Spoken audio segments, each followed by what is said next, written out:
Igbo Chukwu chọrọ mma ma mee eze. Lekwa na akụkọ ndị Hịrị n'izu ụka. Onye kọpụtara ya bụ m Ọsọndụ Ebuka. Otu na-achụso nta ugwu ruru ọha na eze ya gaa Afrịka etola otu INEC maka ịgba n'ọnwa okwe ntụliaka elu n'oge n'ọbụ igwe IRF ha n'oge ntụliaka elu ọkwa gọvanọ steeti Anambra ma jiri ohere ahụ gbaruo ihu ka onye gịtụ mgbere vootu jiri riela ọjị n'oge ntụliaka elu ahụ. Maka ọ dị onye ji aha pati PDP zọọkwa gọvanọ steeti Anambra Eze Nwafọ etola gọvanọ Soludo maka mmeri o nwetara ma kwe ya nkwa ịdọnyere ọchịchị gọọmenti ya ukwu. Otu onye bagaba ọkpọtụrụ n'okwu nchekwa Dickson Osaje ekwuola ụgha na ya dọnyere Donald Trump ukwu na ntụnye ya banyere ọnọdụ ala anyị Naijiria ma rụtụ aka na enwere igbu ọchụ mkpochapụ agbụrụ na nke okpukpere. N'ọzọ dịka ibe ya, onye isi otu Pentecostal Fellowship of Nigeria Bishop Wale Oke ekwuola na ịkpọ igbu ọchụ mkpochapụ ndị ụka Kraịst ahụ ọzọ bụ nnọọ imetụ ugwu ndị nwụrụ n'igbu ọchụ ahụ. Ụlọọrụ EFCC ekwupụtala aka chiburu steeti Bayelsa Timipere Silva dịka onye na-achọ achọ ka nwụchie ya n'ihi ebubo itinye aka na gburugburu chandụm ego. Ọchịchị etiti ekwuola ugbu a na ha na onye isi ala mba US Donald Trump amalitela mkparịta ụka n'ihi iji oyi jara ịwakpo mba Naijiria iji kpochapụ ndị omekome na-eyi ndị ọha egwu. Maazị Nnamdi Kanu emela mkpesa ugbu a n'ụlọ ikpe okpecha ọgwụ ala anyị ma rịọ ya ka o wezụga nchebe ikpe ọcha biri n'abalị 15 nke ọnwa Disemba afọ 2023 nke bụji okwu ikpe ya gaa n'ụlọ ikpe ukwu etiti.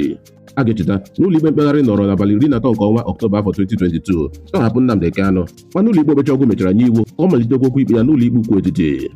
Aka chịburu steeti Rivers Chibuike Amaechi agbakọla ụmụafọ ala anyị ka ha jikọta aka ọnụ ma nwee otu obi n'oge ntụliaka elu afọ 2027 n'ihi na a pụrụ imeri onye isi ala Tinubu.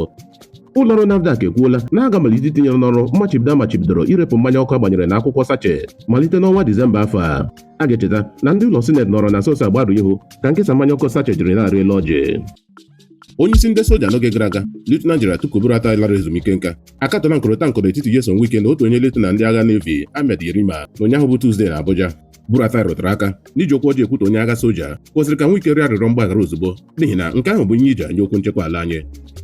Onye isi otu ndị jikọtara ndị ụka Kraịst kan n'ime mpaghara ugwu ala anyị Reverend Joseph Jahab ekwuola na ọtụtụ ndị ekwugharịala ihe onye isi ala Donald Trump kwuru iji masị onwe ha n'ihi na o nweghị mgbe Donald Trump kwuru na ọ ga-awakpo mba Naijiria kama na ya bụrụ na gọọmenti ekpochapụghị ndị omekome na-egbu ndị ụka Kraịst na ya ga-abata Naijiria ime nke ahụ.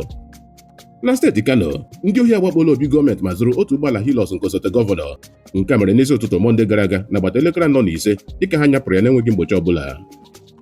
Ọchịchị etiti akwụsịtala atụmatụ ịmalite otu 15% gaa na mbubata mmanụ ala site na mba ofesi. A ga-echeta na atụrụ atụmatụ ịmalite nke ahụ n'abalị 21 nke ọnwa a. Onye minista nchekwa n'Ogo steeti Bello Matawale akọwala na onye soja ahụ ya na Nyesom Wike nwụrụ nkọrịta nke Yerima adaghị iwu ọbụla. Onye bụbụrụ onye isi otu jikọtara ụmụ akwụkwọ ala anyị NANS bụ Atiku Isa akọwala na Maazị Nnamdi Kanu nwere ọtụtụ ndị nkwado n'ime ụlọ mkpọrọ DSS karịa ndị nke o nwere n'ezi. Ọ kọwara na ndị mkpọrọ niile na-ahụ ya dịka onye ndu ha n'ihi nkwuwa okwu ya na-atụghị egwu mmadụ ọbụla. Nwunye nke anọ Sineta Nnamdi Nwoko Laila Charani ebola ebubo na Regina Daniels bụ ya kụziri ya ka esi aṅụ ọgwụ ike ma bụkwa ebubo na ọ na-ekụziri ndị ọzọ ka esi aṅụ ọgwụ ike ma na-enwekwa mmekọahụ nkwakịrị nkwata n'etiti ya na ụmụaka obere nwaanyị. Otu onye ọnụ na-eru n'okwu Shehu Showomi akọwala ugbu a na pati PDP amalitela ime onwe ha pati anapụghị ịtụnyere vootu n'oge ntụliaka elu nke bụrụla ibu arụ nye ndị chọrọ ịzọ ọkwa ọchịchị. Onye nta akụkọ ama ama nke ọma Ruben Abate agbakọla onye isi ala Tinubu ọdụ Nyesom Wike ndụmọdụ ime ihe dabere n'ụkpụrụ iwu ma mapụtara. O jikwuru ohere ahụ kpọọ Wike nwa nke onye nwe ala onye agwa ya na nso abụrụla ihe ihere nye onye isi ala Tinubu. Maka ọ dị Nyesom Wike foola ntụtụta na ya ga-aga n'ihu ime ka ụra pụọ n'anya ndị iro ya ndị nọ na pati APC, PDP na ADC. Onye ụkọchukwu steeti Plateau Izike Dachomo ekwuola ugbu a na ya enwetala kepụkepụ na ndị Boko Haram mere nnọkọ na nso a ma manye ego iti aka n'obi nye onye ọbụla nke ga-egbu ya n'ihi ikwupụta okwu n'eze wara awa nye ụwa niile banyere igbu ọchụ ha. Mana ụkọchukwu ahụ rụtara aka na ya adịghị atụ ụjọ ọnwụ ọbụla.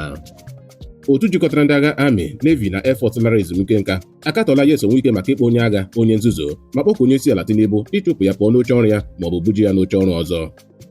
Maazị Nnamdi Kanu emela mkpesa n'ụlọ ikpe megide otu jikọtara ndị ọrụ ahụike na-achọ ka a na ha narị nde naira 5 n'ihi iwepụta akụrụaka adịgboroja akwụkwọ ozi ahụike ya n'ụlọ ikpe.